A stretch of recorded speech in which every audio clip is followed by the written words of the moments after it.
She was sexually abused from when she was 5 to 13 by her uncle, who she lived with for a short amount of time because her mother was off the charts crazy and was not in her life very much, so she went back and forth between living with her mother to living with her aunt, and then her grandmother, and then back to her mother. It was just a constant flip-flop of situations.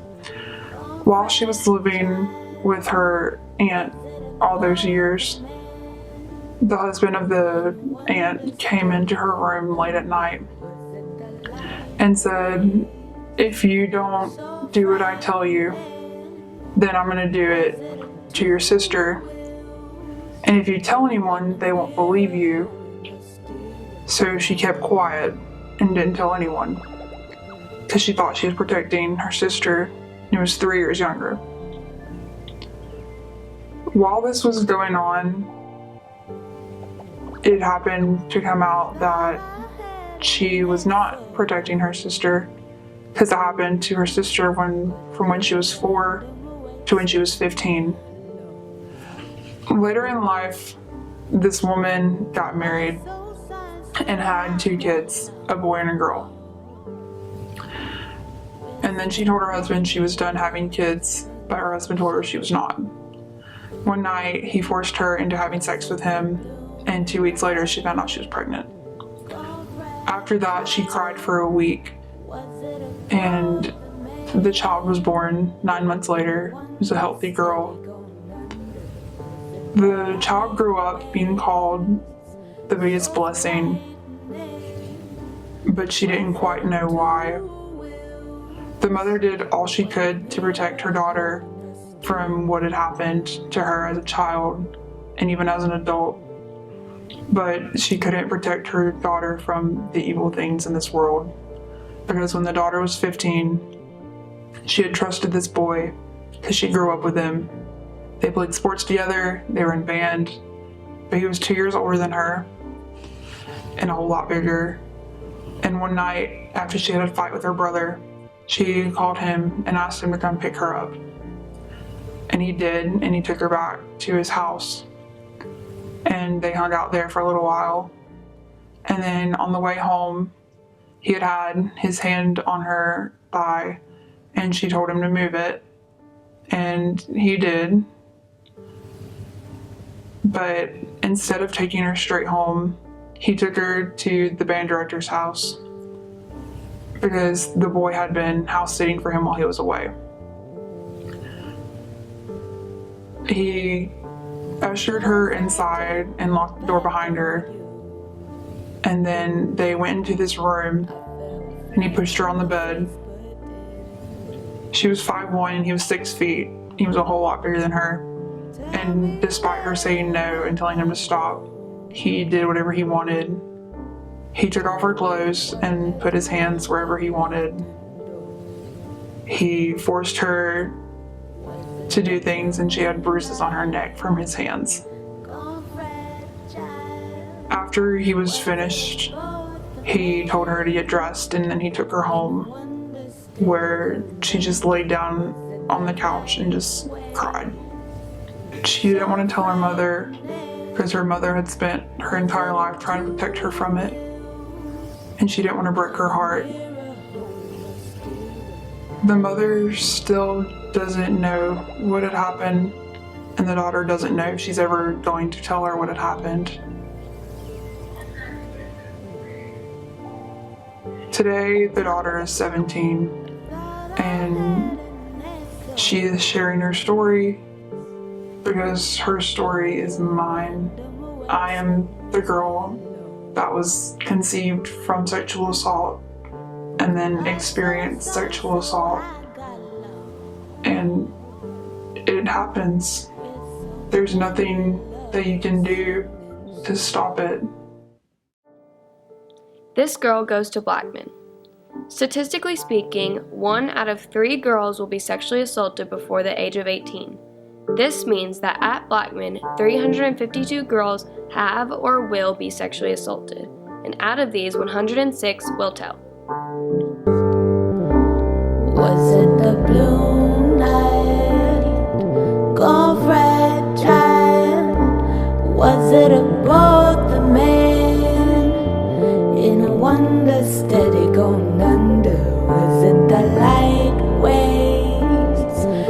go for widening? Was it a two wheels? When the mirror holding the steering now.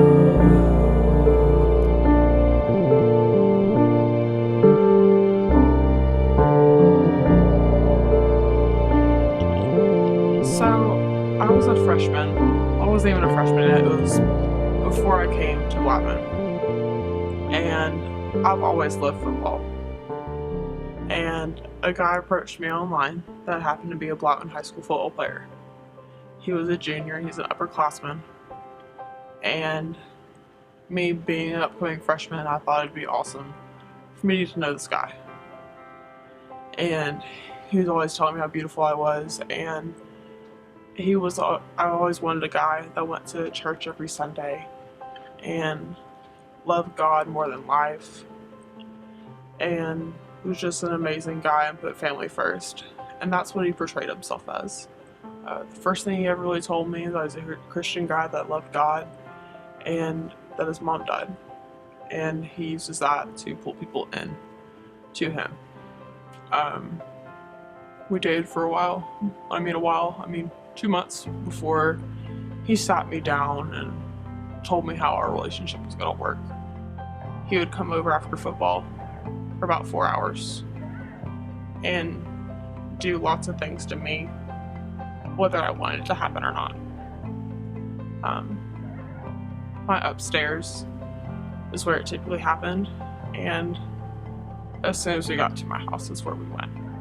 It was like just where things were gonna go down.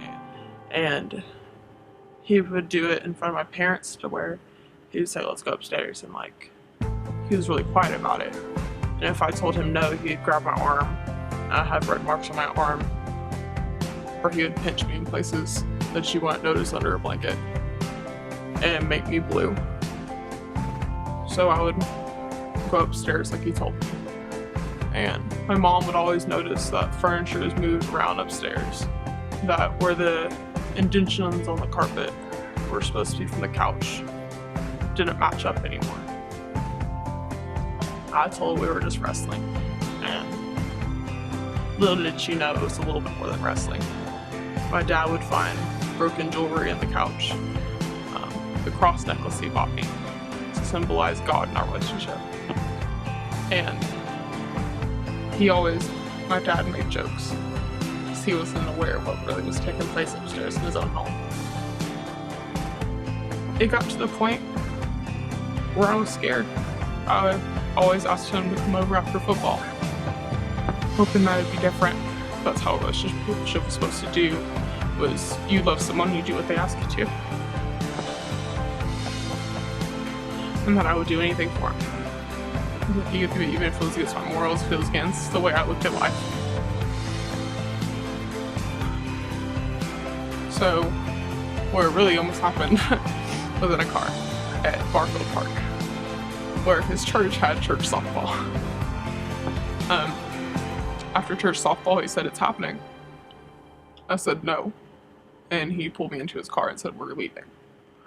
He pulled me in a really dark area of the park where there was no lights and put me in the back seat and told me to take off my clothes. So I did. And he looked at me in the eyes. You couldn't tell I was terrified. So he pushed me back in the corner and told me to put my clothes on, that we're leaving. And the whole way home I told him I was sorry. I felt guilty. Me being naive at the time, I thought I was wrong. I got home, he was mad at me, he was livid. This kind of stuff just kept happening, and then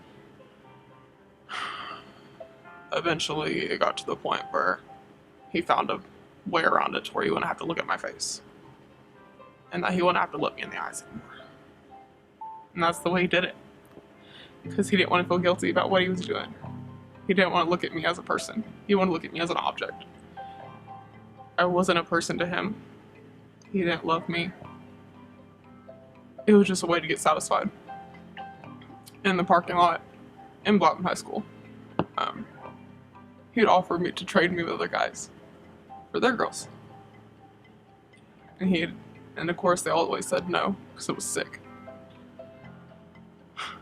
But deep down, it was scary to be almost like a sex traffic. It's like, hey, you want her for the night? It was insanity. And him not being able to look me in the face the way he did it multiple times. He did it in my upstairs. And that was always really hard. I wouldn't go upstairs because I was scared. To this day, I don't remember the last time I went up in that room. Eventually we broke up. About a year or so later we broke up. And it was still happening to me. It wasn't over. He would come to my house, my parents weren't there, and choke me, and threaten me, and grab me. And I would always tell my mom that the scratches and marks weren't what she thought they were. I cut myself, I tripped, whatever I could think of at the time that would make sense. And then one day I went to church, really, and not his church. Went to church and I found God. They're saying that he loves you no matter what you've been through. And so 8 months later, I let my secret out. I told one of my really good friends, and she helped me get help. And I told my dad. And this all happened when I was 14. And then 3 years later, I finally told my mom. And I told her what happened in our upstairs. And I told her how long it's been going on. And we moved. Because I couldn't sleep at my house. I couldn't breathe. I couldn't stay home alone. I'd have panic attacks. I still have panic attacks. There'd be nights where I knew she wouldn't be awake. I knew she'd be asleep in her bed. I had to go get a trash can.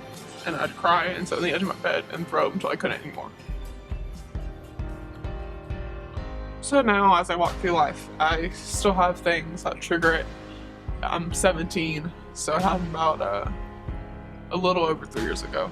So I met him when I was 13. And so now I can't pull into the church that we used to go to anymore. I can't drive past it without having flashbacks of things because he used to do things to me at the church parking lot,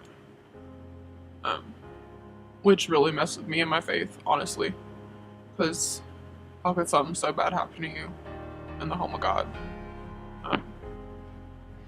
Then later in life, I used to go to every football game of his.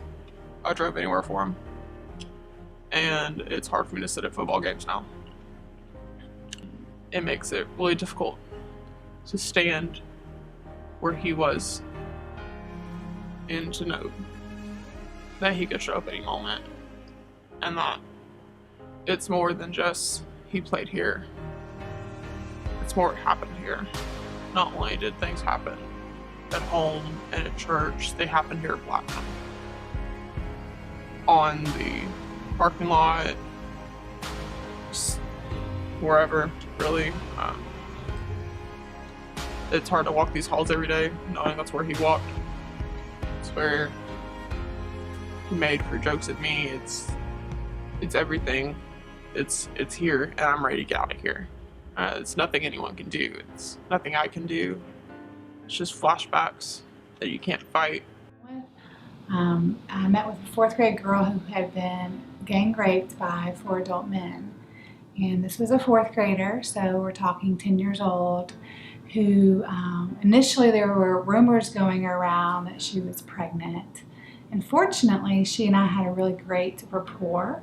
And so she came to me upset about the rumors, and I was able just to talk with her a little bit more about what those rumors were, and she eventually disclosed that she wasn't pregnant, but that she had been raped. This girl lives in our community. 22% of sexual assault happens before the age of 12. This means that out of the 352 girls at Blackman that have or will experience sexual assault, 78 of them will be before the age of 12, and only 8 of these will tell. I've been counseling for 10 years, and I do have students that come to me for regarding personal information, but I've never had a student come directly in regards to sexual assault. I've been involved in cases where administration has brought me in regarding sexual assault, but it's not because of a student came to me. I would never go to my counselor at Blackman to talk about this issue. Not in a billion years. I've been to multiple counselors, and instead of me crying, it's them. At the high school level, we're required to do so much socially, personally, academically. We're really academic based, and then getting you ready for college and just maintaining your grades and stuff. So it is harder for, I think, us to get that relationship and maintain a personal relationship with the students, and especially when we almost have 600 students apiece. At two other high schools that I've been at, we've had what we call a prevention liaison or prevention counselor, where that person's job was just personal counseling. And then we also had a college and career counselor. So where here we only have 4 counselors, other schools I've been at, we've had 6 that helped our loads. And so there was somebody that students could go to for personal issues. There was us who could do academic, and then we had a college and career that helped them with the college planning and scholarships and all that stuff. The state of Tennessee is working on removing some of those heavy-duty tasks that take up so much time out of being able to meet with students. And so my hope and prayer is that that happens a lot sooner than later, so that counselors can go back to what they were trained to do.